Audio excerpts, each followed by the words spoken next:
ప్రియమైన సహోదరి సహోదరులారా, మీకు శుభవార్త. 2025వ సంవత్సరంలో మొత్తం 365 అంశాలను మీతో పంచుకోబోతున్నాము.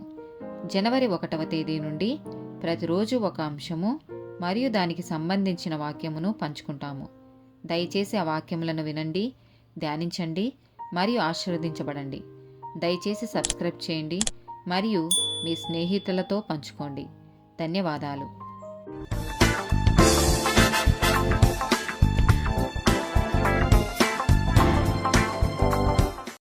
24th day topic నాస్తికత్వం. కీర్తనల గ్రంథము 10వ అధ్యాయము 4వ వచనం. దుష్టులు పొగరెక్కి యెహోవా విచారణ చేయడనుకొందురు, దేవుడు లేడని వారెల్లప్పుడు యోచించుదురు. కీర్తనల గ్రంథము 14వ అధ్యాయము 1వ వచనం. దేవుడు లేడని బుద్ధిహీనులు తమ హృదయంలో అనుకొందురు, వారు చెడిపోయిన వారు అసహ్య కార్యములు చేయుదురు, మేలు చేయువాడొక్కడునూ లేడు. రోమీలకు రాసిన పత్రిక 1వ అధ్యాయము 18 నుండి 23 వచనాలు.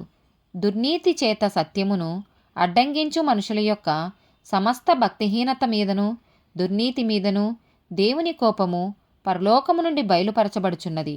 ఎందుకనగా దేవుని గూర్చి తెలియశక్యమైనదేదో అది వారి మధ్య విషదమై ఉన్నది. దేవుడు అది వారికి విషదపరచెను. ఆయన అదృశ్య లక్షణములు అనగా ఆయన నిత్యశక్తియు దేవత్వమును జగదుత్పత్తి మొదలుకొని సృష్టింపబడిన వస్తువులను ఆలోచించుట వలన తేటపడుచున్నవి గనుక వారు నిరుత్తరులై యున్నారు.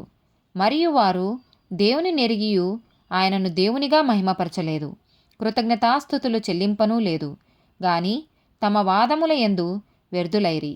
వారి అవివేక హృదయము అంధకారమాయెను, తాము జ్ఞానులమని చెప్పుకొనుచు బుద్ధిహీనులైరి. వారు అక్షయుడగు దేవుని మహిమను క్షయమగు మనుషుల యొక్కయు పక్షుల యొక్కయు చతుష్పాద జంతువుల యొక్కయు పురుగుల యొక్కయు ప్రతిమా స్వరూపముగా మార్చిరి. ఆమేన్.